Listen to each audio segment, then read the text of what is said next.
Bienvenidos a Abiertos para las Preguntas con el presidente Obama. Yo soy José Seade, su anfitrión en vivo desde la Casa Blanca. Estoy con colegas del medio, Karine Medine de MSN Latino y Gabriel Lerner de AOL Latino y HuffPost Latino Voices. Junto a mí, alguien que no necesita ninguna presentación, el presidente Barack Obama. Muchas gracias, señor presidente, por acompañarnos este día. Hemos recibido cientos de preguntas de nuestro público hispano aquí en Estados Unidos, de todas las partes del país, y se las vamos a presentar para sus respuestas. Directamente a la primera pregunta de Claudia de California. Presidente Obama, hay muchas personas indocumentadas, extranjeras aquí en Estados Unidos que quisieran contribuir a este país y no pueden hacerlo como quisieran por su estatus migratorio. ¿Qué está usted haciendo para resolver? Muchas gracias, José. Este es un problema que a mí me ocupa desde hace muchos años. Cuando yo era senador, fui copatrocinador de una reforma integral de la inmigración. Voté en favor de esa reforma integral y mi gobierno ha respaldado sistemáticamente el concepto básico de que somos una nación de leyes, pero también de inmigrantes, y los inmigrantes han fortalecido siempre la economía de los Estados Unidos, su cultura, y tenemos que crear un sistema que funcione para todos nosotros. La forma de hacerlo es tratar con seriedad la seguridad en las fronteras. Hemos puesto más recursos en las fronteras. Todo hemos hecho incluso más que lo que se han hecho en gobiernos anteriores, pero también hemos dicho que para las personas que están acá tenemos que asegurarnos de darles una trayectoria que les permita adquirir un estado lícito en este país. Han violado la ley de inmigración, tal vez deban pagar una multa, aprender inglés, etcétera, pero crear una trayectoria para que puedan salir de la sombra y puedan contribuir en forma eficaz a algo que para mí es una prioridad esencial. La forma de hacerlo tiene que ser compatible con nuestra tradición de que todos sean responsables y respeten la ley. Para hacerlo, necesitamos que el Congreso apruebe leyes.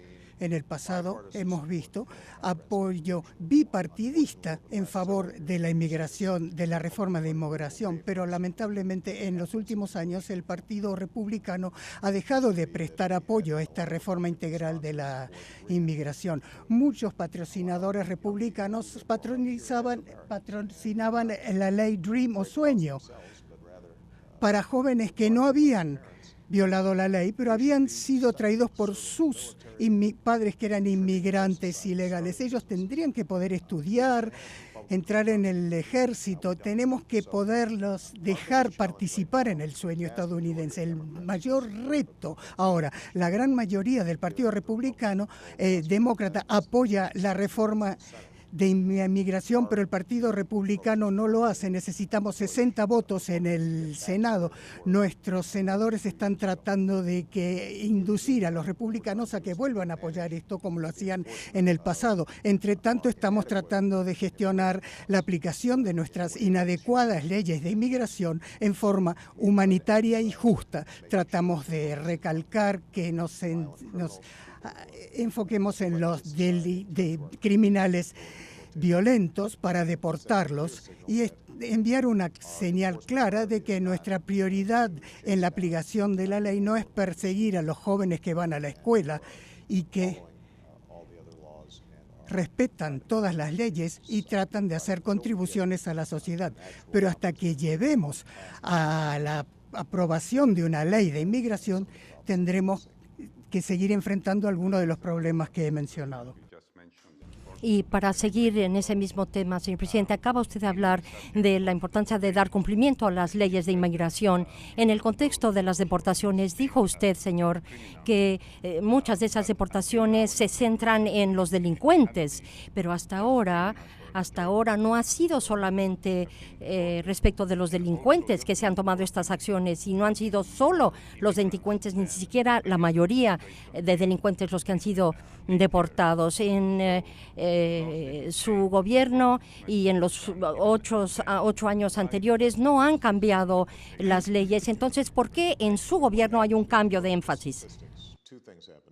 Pasaron dos cosas si miramos las estadísticas. Número uno, un mucho mayor énfasis en los delincuentes que en los que no son delincuentes. Ha habido un gran cambio en ese sentido en la aplicación de la ley desde que yo asumí la presidencia. Ese cambio se ha dado. En segundo lugar, las estadísticas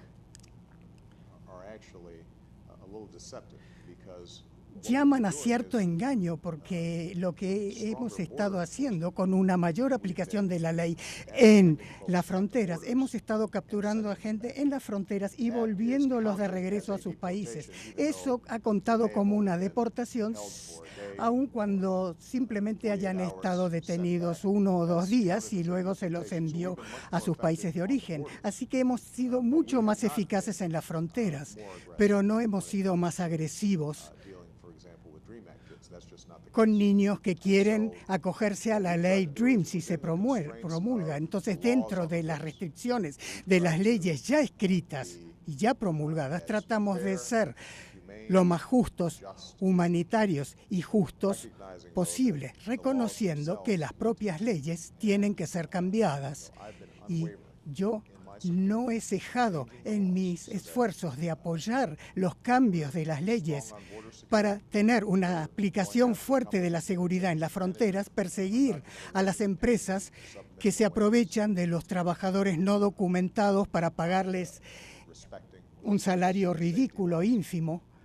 No cumplen las leyes de seguridad, pero también decimos que tenemos que ofrecer una trayectoria para la ciudadanía y para que quienes ya están acá adquieran el estado de inmigrantes lícitos, porque han echado raíces en nuestro país y han hecho contribuciones efectivas a la economía nacional.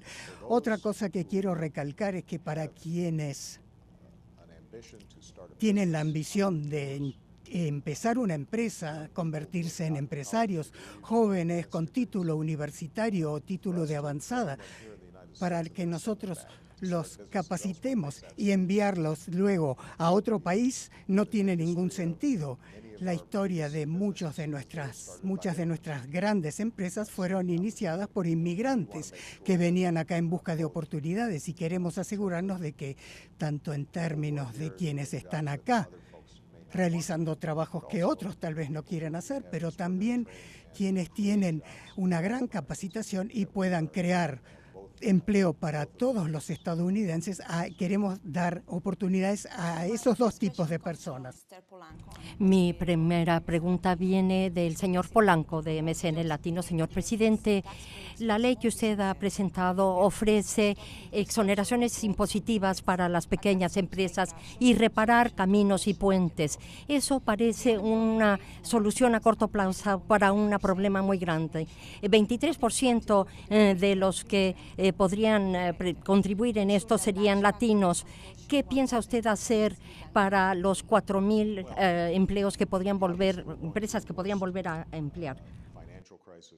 Obviamente estamos atravesando la peor crisis financiera y recesión desde la Gran Depresión. Ha sido un fenómeno mundial, no solo acá en Estados Unidos, y algunos de los desafíos que se nos han planteado en los últimos meses tienen que ver con el hecho de que en Europa no están afrontando sus problemas bancarios y de deuda con la forma tan eficaz como deberían. Los sucesos del Medio Oriente aumentaron los precios del petróleo, eso también incidió en la economía mundial, así que nos enfrentamos a muchos problemas, pero mi meta principal ha sido sistemáticamente hacer crecer la economía y que la gente vuelva a trabajar. Hemos creado más de 2 millones de empleos en los últimos 18 meses en el sector privado. Hemos perdido muchos puestos de trabajo en la recesión de 2007-2008 y entonces por eso no hemos vuelto al nivel que queríamos llegar. El desempleo sigue siendo muy alto. En cuanto a empleos, dos cosas. Número uno, que la gente vuelva a trabajar. Esos trabajos de infraestructura podrían emplear a muchos trabajadores de la construcción, incluidos muchos trabajadores de la construcción latinos, que se quedaron sin trabajo cuando reventó la burbuja de precios de las viviendas. Vamos a volver a contratar docentes. La comunidad latina ha estado muy preocupada por la educación. Hay comunidades de latinos cuya juventud crece muy rápidamente. Hay muchas escuelas con poca dotación de empleos. Volver a llevar maestros al empleo es bueno para el empleo, pero para la educación de las comunidades. Las pequeñas empresas latinas contratan a mucha gente y si a ellos se les dan muchos descuentos impositivos, pueden tener más capital para hacer crecer sus empresas y potencialmente contratar más empleos, más trabajadores. El proyecto de ley de empleo ofrece también seguros de desempleo para quienes siguen buscando trabajo. Así que esta no es una cuestión pequeña. Se estima que si aprobamos la ley de empleos,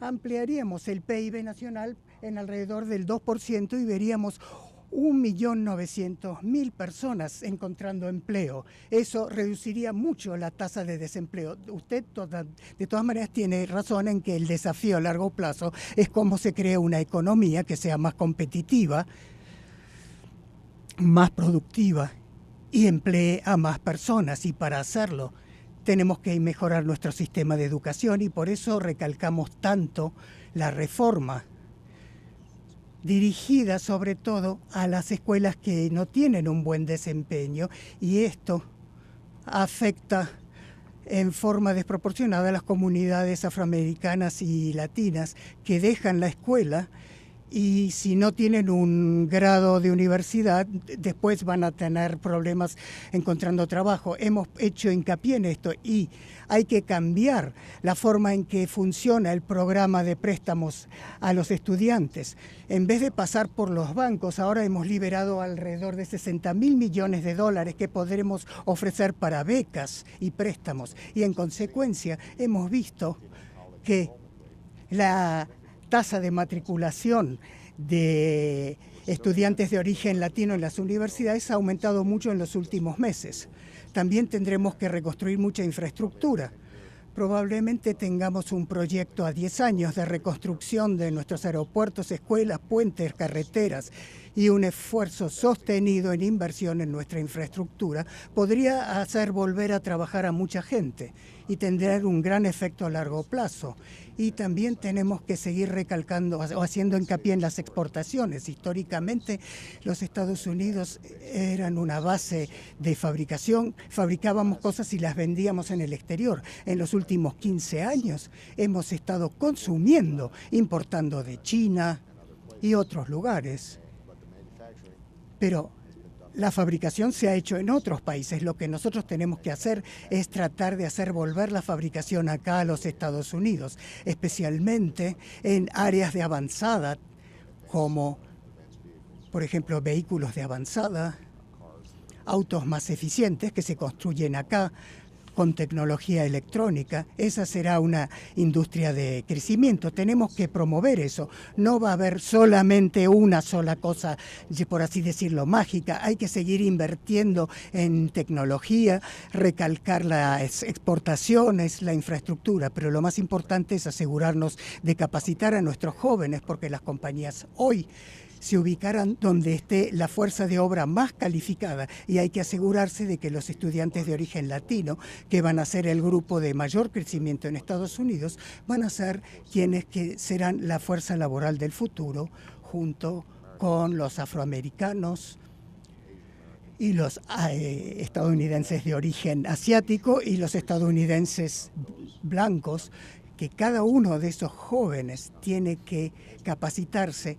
Eso es lo más importante para hacer que las empresas se radiquen aquí y contraten a gente. Señor presidente, esta es una oportunidad fabulosa para que los latinos puedan plantearle a usted preguntas directamente. Le quiero comentar una pregunta que surge continuamente. Usted ha sugerido, ha hablado, mejor dicho, de la seguridad fronteriza en repetidas ocasiones. El señor Sánchez dice, señor presidente, yo soy naturalizado, ahora ciudadano de Estados Unidos, un inmigrante, por tanto, entre los tantos desafíos que se presentan desde el punto de vista del gobierno federal, sobre todo en el condado de Mariposa, yo quisiera preguntarle qué piensa usted respecto de la ley que se lanzó en marzo del 2009. Es hora de resolver esto. Tengo que tener cuidado en comentar sobre casos individuales que están bajo la égida del Departamento de Justicia u otros organismos, pero lo que sí voy a decir es que el enfoque que se ha adoptado en relación con la inmigración en Arizona no siempre ha sido demasiado productivo. Nosotros hemos objetado la ley de Arizona que fue apoyada por este sheriff, Joe Arpaio, porque había el gran peligro de que los ciudadanos naturalizados, personas con apellido latino, podrían ser vulnerables a una interrogación por la policía. La ley podría ser usada mal en formas que no fueran justas para los ciudadanos de origen latino en Arizona. Entonces, en vez de comentar sobre un caso individual, lo que yo voy a decir es que no podemos tener 50 estados con 50 leyes distintas de inmigración. No podemos tener una situación en la cual condados individuales tratan de aplicar sus propias leyes de inmigración en vez de tener un enfoque nacional único. Pensamos que es muy importante que el gobierno federal trate seriamente la seguridad en las fronteras, persiga a las empresas que se aprovechan de los trabajadores indocumentados y ofrecer un trayecto para la adquisición del estado legal. Ese es el enfoque integral que hay que adoptar. Vamos a bregar.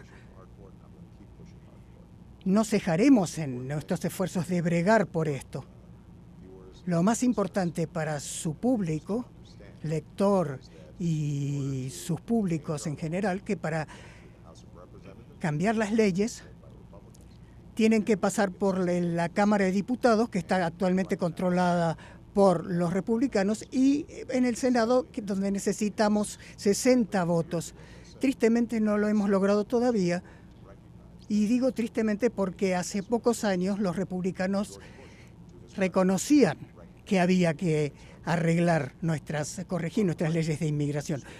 Ronald Reagan, George Bush, para su gran crédito, reconocían que la reforma de inmigración era gran parte de la experiencia estadounidense. Actualmente no hay ese tipo de liderazgo de parte del Partido Republicano. Nosotros queremos solucionar este problema en forma bipartidista y seguiremos bregando por ello.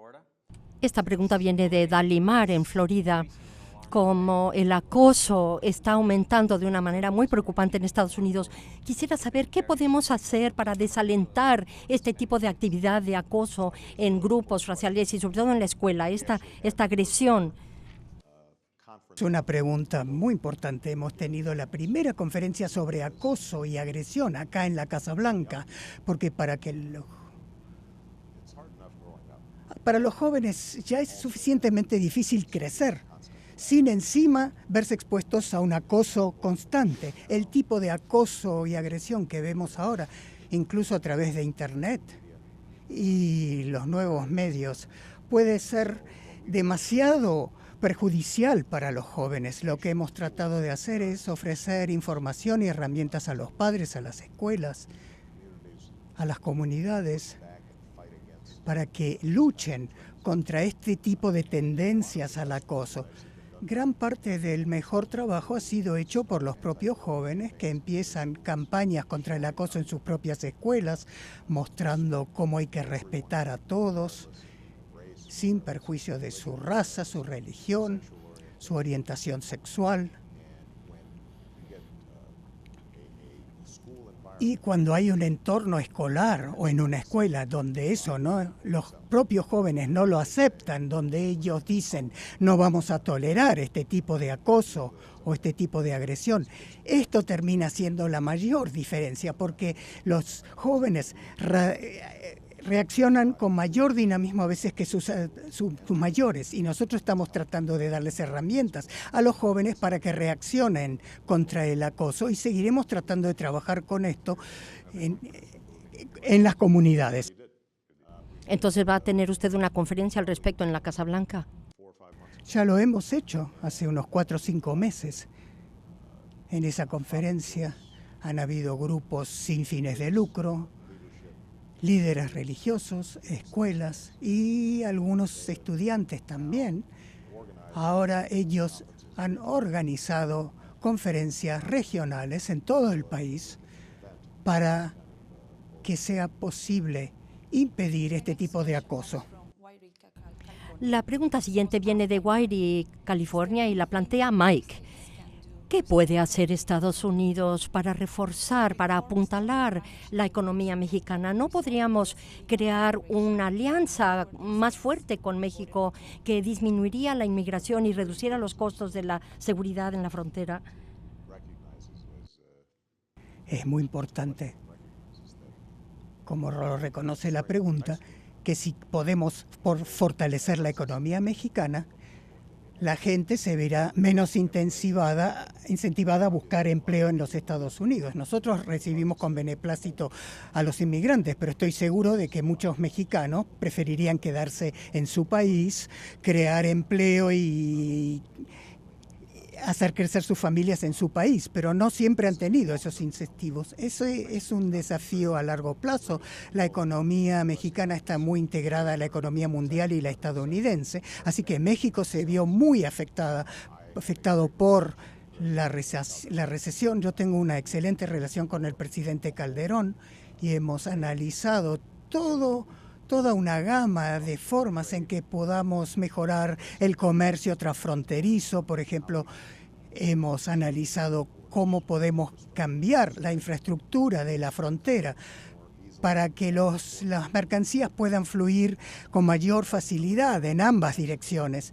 Ahora, en última instancia, la economía mexicana va a depender también de que se cambien algunas de las estructuras internas del país para aumentar su productividad y capacitar su propia fuerza laboral. Así que la educación en México también va a tener mucha importancia.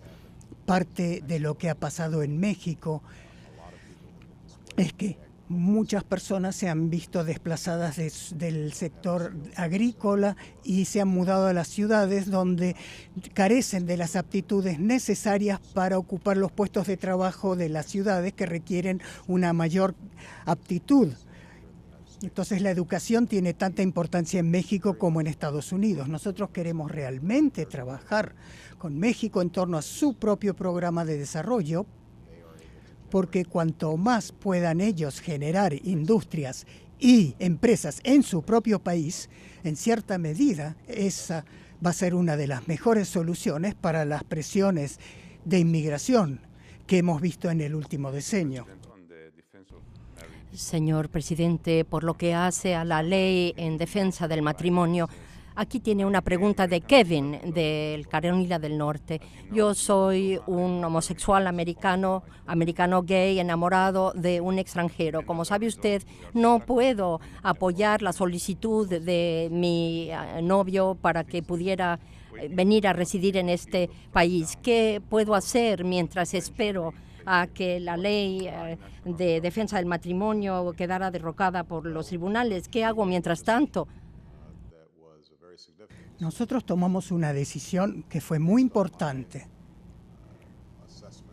en base a mi evaluación de la Constitución, en el sentido de que este gobierno no defendería en los tribunales federales a la ley DOMA o de defensa del matrimonio, no van a pasar años antes de que se solucione este problema, sino que van a pasar pocos meses, porque actualmente hay casos pendientes en los tribunales federales. Administrativamente no podemos hacer caso omiso de esa ley que sigue vigente, pero que hemos dicho que incluso al aplicarla no la apoyamos, pensamos que es inconstitucional, y la posición que ha adoptado mi gobierno tendrá una importante influencia en los tribunales conforme examinen la constitucionalidad o la anticonstitucionalidad de esta ley. Una vez que esa ley se derogue, yo no sé cuál será el dictamen judicial, pero suponiendo que se derogue, abordar estos temas podría fluir de esta decisión. No puedo hacer un comentario sobre a dónde va a ir el caso.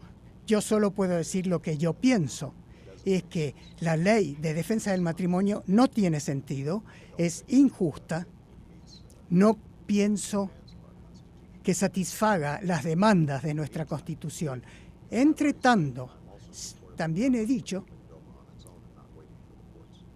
que también apoyo la postura de que el Congreso sea quien derogue esa ley y no que sea un tribunal federal. Pero las probabilidades de que la Cámara de Diputados vote en favor de la derogación de esa ley son muy bajas. Así que la vía tribunalicia es la más probable. Una vez más, soy yo, señor presidente, una vez más, y respecto del DREAM Act, de la ley de la esperanza o del sueño, viene de César. Soy, señor presidente, graduado en Derechos en la ciudad de Nueva York. Yo me pregunto si cuando usted dice que no tiene a alguien, alguien que baile con usted, no envía un mensaje equivocado. Hace falta que vaya usted a buscar a quien baile con usted. Esto es un mensaje de esperanza. Yo creo que nosotros estamos haciendo lo nuestro y usted lo suyo. Esta noción de que yo simplemente puedo cambiar las leyes unilateralmente simplemente no es verdad. Estamos haciendo todo lo posible administrativamente, pero el hecho concreto es que hay leyes escritas que yo tengo que aplicar. Creo que se ha hecho un gran perjuicio a la causa de la aprobación de la ley de la esperanza y la aprobación de la reforma inmigratoria, perpetuando la noción de que yo por mí mismo puedo hacer esto, lo cual simplemente no es verdad. Lo que sí podemos hacer es establecer un orden de prioridad en la aplicación de las leyes, porque hay limitados recursos de aplicación de las leyes, y decir, no vamos a perseguir a este joven o a otra persona que ha estado actuando con responsabilidad y que de otra manera se calificaría para el estado de inmigrante legal si se hubiera aprobado la ley de la esperanza. Pero estamos en una democracia, hay que aprobar proyectos de ley a través de la legislatura y recién después yo puedo firmar esos proyectos de ley y promulgarlos en ley. Toda la atención se ha enfocado afuera del proceso legislativo, pero eso va a llegar a una vía muerta. Hay que reconocer cómo funciona el sistema y aplicar la presión en los sitios donde se pueden obtener votos y, en definitiva, se puede solucionar el problema. Nadie será un abogado más enfático que yo para que esto se pueda dar. Esta pregunta de Landy C. en Florida, señor presidente. ¿Qué piensa usted sobre Cuba y el embargo? ¿Qué cree usted que el pueblo cubano espera de usted y de su gobierno y de su futuro mandato si lo vuelven a elegir? Lo que hicimos con respecto a Cuba fue reconocer que el pueblo cubano lleva 50 años sin disfrutar de la libertad. En todas otras partes del mundo hemos estado viendo un movimiento hacia la democratización. En América Latina, donde han surgido democracias luego de tener regímenes autoritarios. Ha llegado la hora de que pase lo mismo en Cuba. Lo que tratamos de hacer es enviar la señal de que estamos bien dispuestos a entablar una nueva relación con Cuba si el gobierno cubano toma los pasos adecuados de abrir su propio país a la democracia, ofreciendo un espacio y un respeto por los derechos humanos que le permitan al pueblo cubano determinar su propio destino. Cambié la ley de remesas para que los familiares puedan enviar más fácilmente dinero a Cuba, porque eso daría mayor poder a los cubanos para crear una base económica que les permita prosperar dentro de Cuba. Y hemos cambiado las leyes sobre viajes de parientes para que los parientes puedan viajar más frecuentemente, y también las leyes relacionadas con viajes por motivos de educación. Así que hemos efectuado estas modificaciones que envían la señal de que estamos dispuestos a ser flexibles y no ser rígidos, atrincherándonos en una mentalidad de la Guerra Fría que existía cuando yo nací. Pero al mismo tiempo hay que enviarle una señal al gobierno cubano que tiene que liberar a los prisioneros políticos, tiene que darle a la gente derechos básicos para que podamos participar plenamente con ellos. Y hasta ahora, por lo menos, lo que no hemos visto es el tipo de espíritu genuino de transformación dentro de Cuba que justifique que nosotros eliminemos el embargo. No sé qué va a pasar en el transcurso del próximo año, pero estamos dispuestos a ver qué ocurre en Cuba, y si vemos una evolución positiva, responderemos en forma positiva. Cabe esperar que en los próximos 5 años veremos a Cuba mirando a todo el mundo y diciendo: tenemos que recuperar el tiempo perdido en la historia, y en tanto yo sea presidente, estaré siempre dispuesto a cambiar nuestra política hacia Cuba si y cuando empezamos a ver una intención seria por parte del gobierno cubano de darle libertad a su propio pueblo. Ahora, esta es siempre mi pregunta rectora. ¿Vemos libertad en el pueblo cubano en su camino hacia la prosperidad? Si esto se da, lo haremos. Esas condiciones, derechos humanos, liberar a los prisioneros políticos, cambios de estructura. Bueno, es muy difícil separar la libertad de algunas reformas económicas. Si la gente, la única forma que tiene para comer es a través del gobierno, el gobierno termina teniendo un control muy estricto sobre la gente, a la cual pueda castigar si la gente expresa sus propias opiniones. Eso no quiere decir que una condición para que nosotros levantemos el embargo sería que Cuba tenga un sistema de mercado perfecto, porque obviamente tenemos comercio e intercambios con muchos países que no son una democracia liberal, pero hay un reconocimiento básico de los derechos humanos de la gente, que incluye el derecho de trabajar, cambiar de puesto de trabajo, recibir una educación, empezar una empresa. Así que algunos elementos de libertad están incluidos en cómo funciona un sistema económico. En este momento no hemos visto nada pero déjeme decirle que sí hemos asistido a la liberación de prisioneros políticos. Y para algunos, nosotros pensamos que esos serían pasos muy importantes si se liberaran a presos políticos y se permitiera que la gente emitiera su opinión al gobierno.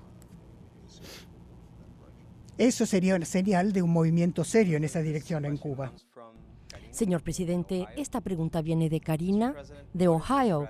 Señor presidente, ¿qué estrategia tiene usted para parar el flujo y tráfico de armas compradas en Estados Unidos y enviadas hacia México dentro del contexto del narcotráfico? Este es un gran desafío. Yo he sido el primero en admitirlo. Lo he dicho públicamente en reuniones bilaterales con el presidente Calderón, que hay una vía bilateral en cuanto a los problemas de las operaciones de estupefacientes transnacionales.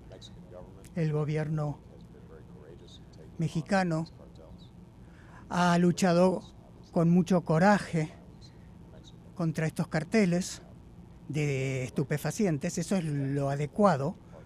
Nosotros tenemos que ser un socio más eficaz, tanto reduciendo la demanda de drogas acá en Estados Unidos y reduciendo el flujo de armas y dinero que ayudan a financiar y facilitar el accionar de estos carteles de narcotraficantes. Estamos trabajando con AINCO para tener un esfuerzo de interdicción mucho más eficaz de tráfico sur-norte y nor-sur que lo que hemos tenido en el pasado. Así que estamos verificando el tráfico que va hacia el sur para tratar de capturar revólveres ilegales y transferencias ilícitas de dinero a los carteles de narcotraficantes. Esto es una labor que hemos venido realizando en los últimos 2 años. No está finalizada, queda mucho por hacer. Acá hay una cuestión presupuestaria también, por supuesto, en tiempos en que el gobierno trata de ahorrar dinero. Vamos a tener que encontrar maneras para operar con mayor eficacia e inteligencia en nuestras investigaciones, sin una gran expansión de recursos, porque simplemente no existen esos recursos. Y en cuanto a la demanda aquí en Estados Unidos, ¿qué recursos? Y con respecto a los Estados Unidos, nuestros luchadores contra los narcotraficantes acá en Estados Unidos han hecho un gran trabajo trabajando con la policía, tratando de reducir la demanda de drogas. Y lo que se refleja en la política de mi gobierno es que esto no se puede pensar solamente como un tema de aplicación de la ley, sino también un tema de salud pública. Si ustedes piensan en los impresionantes cambios que se han hecho en términos del uso del tabaco por la gente, eso no fue porque se arrestó a los fumadores de tabaco, sino también se les dijo a los jóvenes que el fumar no era algo que los hacía cool, entre comillas, y era algo que afectaba su salud. Entonces, adoptando un enfoque integral que incluya la acción policial, la disuasión, está bien, pero también tiene que incluir el tratamiento. Muchas ciudades en el país, tal vez en algunas ciudades del país hay que esperar 3 a 6 meses para llegar a un tratamiento de liberación de la drogadicción. Eso no es muy eficaz. Lo que tratamos de hacer es volcar más recursos hacia el tratamiento de los drogadictos en el ámbito de la salud pública, sin dejar de apuntar a los carteles de narcotraficantes que han sido responsables de perpetuar el consumo y tráfico de drogas en el país. De José Roga, aquí de Washington, D.C. Presidente Obama, ¿qué piensa usted sea el desafío mayor que la comunidad hispana, con la que se enfrenta la comunidad hispana en este país, y qué puede hacer para valerse de las oportunidades que se les ofrece? El mayor desafío para todos, pero especialmente cierto en la comunidad latina, es mejorar nuestro sistema de educación. Parte de eso es el esfuerzo que estamos haciendo en las escuelas. Por ejemplo, tenemos un programa llamado La Carrera hacia el Tope, donde damos dinero adicional a los estados y los distritos escolares que mejoran la capacitación de los maestros y aumentan la rendición de cuentas de las escuelas. Esto ha llevado a más de 40 estados a cambiar sus leyes de educación. hemos puesto $4.000 millones adicionales para apuntar a las escuelas que tienen graves problemas de abandono de la escuela por los alumnos o que no se desempeñan muy bien. Muchas escuelas donde va la comunidad latina y afroamericana. Una escuela en Miami donde se cambió al principio, se cambió la capacitación del personal, cambió el programa de estudio, se reinventó y ahora las tasas de graduación han aumentado mucho. Muchos niños toman las clases de capacitación denominadas AP y clases de preparación para la universidad. Así que gran parte del trabajo tiene que hacerse en términos de reformar la educación, el suministro de la educación, la construcción de escuelas. Mi proyecto de ley sobre empleos incluye reconstrucción de escuelas. En muchas comunidades latinas hay escuelas superpobladas, escuelas que funcionan en vagones provisionales. Eso no da una muy buena señal. Así que parte de esta ley va a ser muy importante, mejorando la planta física de las escuelas, pero también enviar a los maestros a las aulas. Pero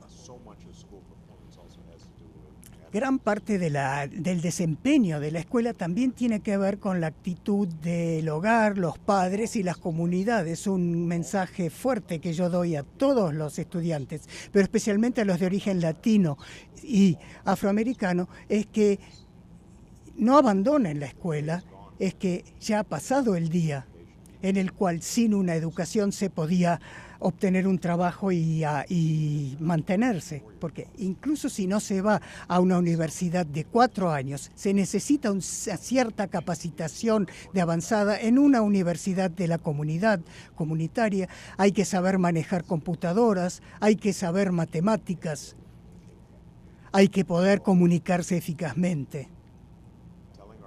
Decirles a nuestros niños que hay que apagar la televisión, dejar de jugar juegos de vídeo, hacer sus tareas, aspirar a tener una educación excelente, a desarrollar en su educación. Ese es el problema en torno al que tenemos que trabajar. No hay solución rápida para esto. Este es un proyecto a 10 o a 20 años. No se trata de solo 6 meses. Pero si podemos hacer grandes cambios en ese sentido, pienso que las perspectivas futuras para nuestros niños van a ser muy prometedoras. Señor presidente, su opinión respecto del grado en que se han ido pudiendo integrar los latinos en la vida política de este país es el tema de que trata siguiente, que presenta lo siguiente. En cuanto al la posible candidatura Rubio, ¿qué piensa usted como posibilidades? Tengo la absoluta certeza de que en mi vida veremos un candidato a la presidencia de origen latino y que ganará y se desempeñará muy bien. Si vemos la demografía, la población de origen latino crece a mayor velocidad que la población de cualquier otro origen. Si se ve un estado como Texas, por ejemplo, donde en mi vida veré que asistiré a que ese estado se convertirá en un estado mayoritariamente latino. Eso le dará a la comunidad latina gran poder político. El desafío para los de origen latino en todo el país es el registro, es saber si se registran para votar. Todavía no hemos visto el tipo de niveles de participación que son necesarios para equiparar las cifras con un poder efectivo real. Mi esperanza es un poder político real. Mi esperanza es que de aquí a 2020 se vea aumentar constantemente la tasa de participación. En 2012, 2016, 2020, eso hará que en las elecciones se responda más a las cuestiones latinas. Si hay una baja tasa de participación en las elecciones, usted está renunciando a parte de su poder. Si hay una gran tasa de participación en las elecciones, se tendrá más influencia. Eso es verdad en todos los grupos. El sistema político tiende a responder más a las necesidades de los ancianos y de los jóvenes, que a las necesidades de los jóvenes. ¿Por qué? Porque los ancianos votan con tasa mucho mayor que los jóvenes. Y lo mismo va a pasar con los latinos. Si sus tasas de participación en las elecciones aumentan, no solamente se elegirán a más funcionarios de origen latino, sino que los funcionarios de origen no latino responderán más a sus necesidades. Aquí viene una pregunta de un inmigrante de Florida. ¿Qué piensa usted desde el punto de vista del programa de salud para que todos los hispanos puedan participar? No solo lo he propuesto, sino que lo he hecho con la ley de atención de salud que hemos propuesto en 2010, que hemos aprobado en 2010. Que va a haber más gente que tendrá cobertura. Si muchos de ellos son latinos, muchos tendrán más cobertura. Esto es muy importante para la comunidad latina. Incluso ahora están listos, incluso si la ley no se implementará plenamente hasta 2013, ya se tienen pruebas de que más de 1 millón de jóvenes ahora tienen seguro médico a través de la cobertura de sus padres. Así que los niveles de seguro médico han aumentado. Gente con condiciones preexistentes en muchos estados ahora pueden acceder por primera vez al seguro médico, pero en definitiva, para 2013, en el próximo año y medio, 2 años, lo que vamos a hacer es tener puntos o polos de intercambio en los cuales todos quienes no tienen seguro médico podrán comprar el mismo tipo de seguro médico que compran los miembros del Congreso. Si no pueden pagar las primas, obtendrán ayudas, subsidios del gobierno para poder comprar ese seguro médico. Eso significará una gran diferencia para la comunidad de origen latino. Si ustedes tienen un seguro médico, tienen menos probabilidades de adquirir enfermedades prevenibles, diabetes, enfermedades del corazón en la comunidad latina son demasiado elevadas, tienen una tasa demasiado elevada. Las enfermedades prevenibles a largo plazo pueden reducir nuestros costos de cuidado médico porque la gente que se puede tratar y no va a las salas de emergencia cuesta menos. Probablemente, señor presidente, sea esta la última pregunta porque se nos acaba el tiempo. Viene de José Serrano y tiene que ver con Puerto Rico. Señor presidente, cuando usted visitó a Puerto Rico, comentó que el Congreso pronto tomaría en cuenta el tema del estatus de esta isla en el momento en que hubiera una mayoría clara. ¿Qué perspectivas hay de que surja esa mayoría? Creo que la clave acá es que el Estado de Puerto Rico debe ser resuelto por los residentes de Puerto Rico. El tema para nosotros es si el referéndum que se dé en Puerto Rico indica que hay una gran preferencia de una mayoría del pueblo puertorriqueño, eso influirá la forma en que el Congreso enfoque cualquier acción que pueda tomarse. En cuanto al tema del Estado de Puerto Rico, si el referéndum arroja una mitad por el Estado, mitad por el status quo, el Congreso no va a cambiar el status quo hasta que haya una señal más grande de que hay un mayor apoyo por el cambio de Estado de Puerto Rico. El grupo de trabajo que yo constituí, tiene que examinar todos los argumentos de ambos lados, haciéndolo en forma sin preconceptos, en forma justa, y decir que un plebiscito bien estructurado, un referendo bien estructurado en Puerto Rico podría ayudar a determinar el estado de la isla.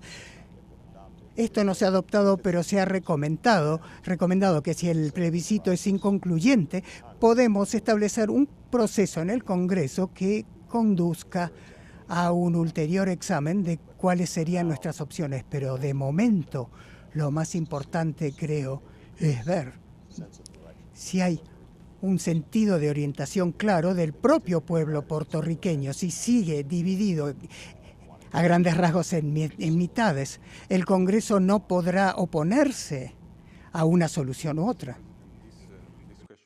Señor presidente, esta pregunta surgió repetidamente en cuanto al Seguro Social de Nueva York. Viene lo siguiente. Yo le preguntaría a mi presidente, porque es mi presidente, ¿cuándo nos va a dar un estímulo en nuestro cheque? Y de Piney Creek se dice lo siguiente: no hemos recibido nada adicional en 2 años, mientras que los precios siguen subiendo para todo. Esta pregunta me lo hacen muchos receptores del cheque de Seguro Social. La forma en que se ha establecido el Seguro Social es que cada año hay un ajuste por costo de vida, pero en los últimos 2 años, debido a la recesión, la inflación no existió en sumatoria en realidad. A pesar de que tal vez algún producto en particular o la gasolina pueden haber aumentado de precio, pero en una cesta de bienes la inflación no ha sido mucha, así que por eso no ha habido ajustes por costo de vida en los últimos 2 años.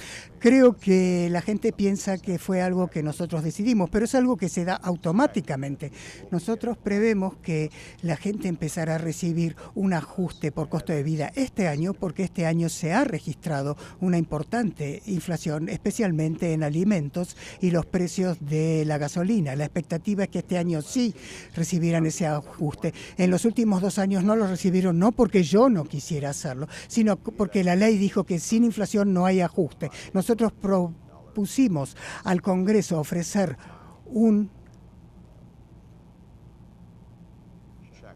cheque por única vez de $250 a los mayores, a los ancianos, para afrontar los problemas, pero lamentablemente el Congreso no lo aprobó. Señor presidente, se nos acabó el tiempo el día de hoy. Para todos quienes nos han visto desde casa, si han perdido algo, búsquenos en línea y escúchenos. Nosotros aquí todos reunidos con muchísimo gusto con usted, y en nombre nuestro y de todos quienes le plantearon preguntas, le queremos agradecer con mucha sinceridad todo su tiempo y su atención. Muchas gracias y hasta pronto.